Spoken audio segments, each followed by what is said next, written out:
Bonjour YouTube, j'espère que vous allez bien. Aujourd'hui, on se retrouve pour un petit point mercato, le dernier point mercato de ce mercato estival, enfin hivernal plutôt 2026.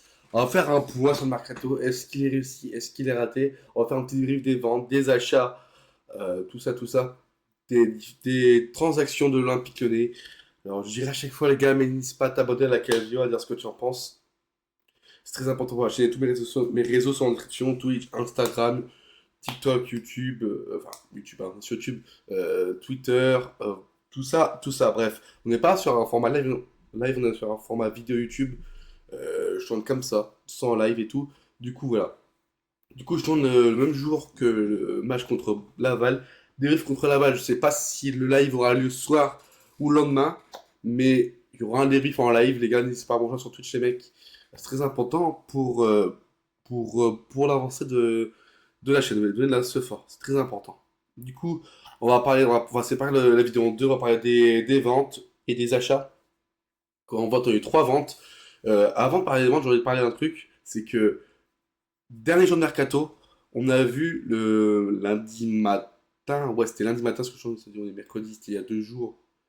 Lundi matin, on voit que Noam Camara s'était fait. Enfin, il manquait quelques détails, mais c'était fait. Et là, on apprend le midi que Ruben Kluivert était très courtisé. Crystal Palace était intéressé par Football Mercato. Football Mercato, on connaît leur famille concernant l'Olympique Lyonnais.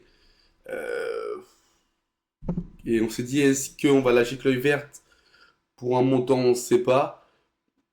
Et tu vois la piste caméra, tu te dis, ah, il y a un rapport, on va dire. Mais finalement, il n'y a pas de rapport. Camara revient pour être quatrième défenseur.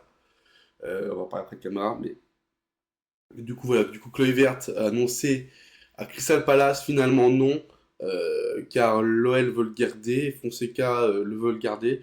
C'est plutôt intéressant. C'est plutôt intéressant. Au moins, on sait être ferme sur, sur une capacité à garder les joueurs. Très important pour la fin de saison, surtout que le vert, en ce moment il est bon. Est-ce qu'il surperforme ou est-ce qu'il est dans une pente ascendante? Je ne sais pas, on verra la suite. Mais en tout cas, je suis plutôt content de la porte Kluivert en ce moment. Et la part de l'équipe en général, mais bien sûr. Mais Kluivert, c'était un joueur qu'on avait beaucoup décrit en début d'année. Là, il est beaucoup mieux. Voilà, faut le dire. Bref, côté vente, on est sur un prêt avec option d'achat de 6,5 millions de Satriano Arrête à fait acheter cet été, dernier jour de mercato, panic buy un petit peu. Ce créneau, bon, on connaît, ça nous a pas apporté beaucoup. Malgré que c'est un gentil homme, malgré qu'il mouille le maillot, ça reste faible. 3 buts, voilà 3 buts. Voilà, merci pour ta gentillesse, merci pour ta grinta, mais ce créneau, ça dégage.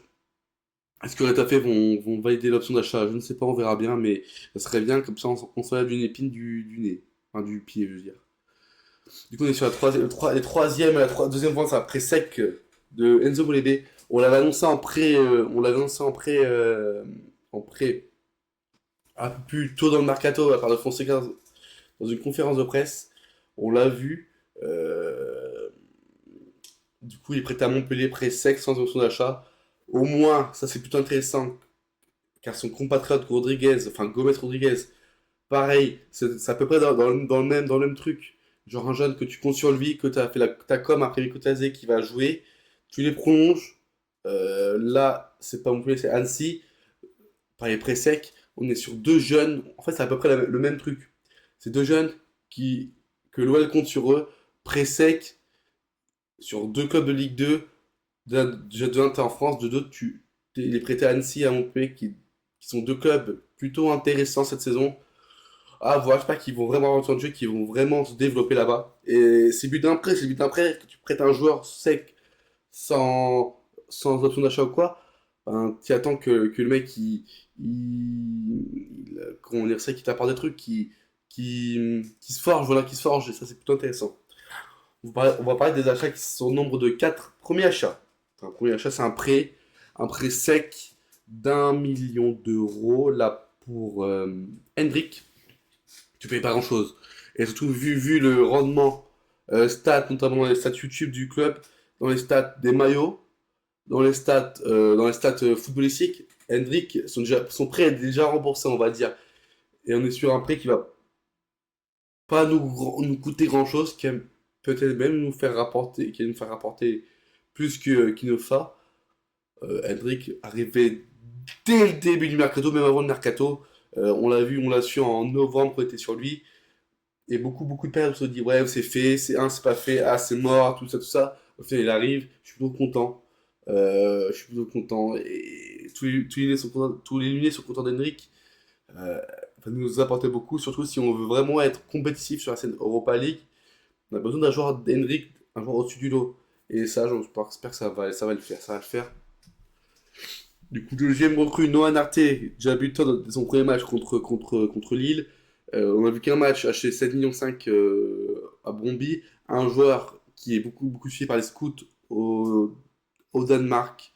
Un prospect assez intéressant au Danemark. Mais on va voir sur la suite. Je pense que c'est un profil intéressant. Il fallait recruter sur les quatre lignes, sur les trois lignes, en attaque, en défense et au milieu. Au milieu, c'était très important dans la rotation. Et surtout, Noah Narté vient aussi pour la suite. Pour la suite.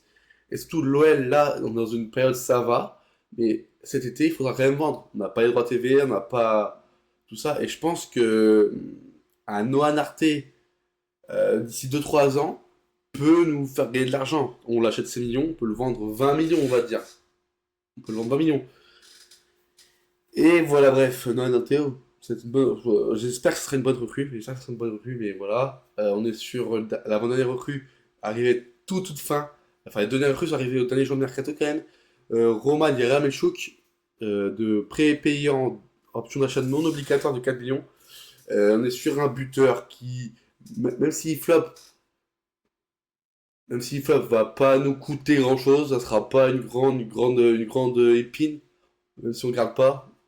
Euh, on est sur un colosse d'1 m 91, un buteur ukrainien. C'est aussi un OL cosmopolite avec des Ukrainiens, avec des Américains, avec des nationalités assez diversifiées. Mais là, on est sur un buteur. Pour jouer remplaçant, à mon avis, je pense que Soul va continuer à être. Soul va continuer à être titulaire à droite. Putain, j'ai galéré à dire ça. Henrik sur le côté droit. On est sur deux joueurs en attaque, un joueur au milieu. Et, et voilà, j'espère qu'il sera bon. J'espère qu'il va planter. Ce serait bien qu'il plante parce que sur les dernières années, j'ai discuté avec un supporter du Benfica.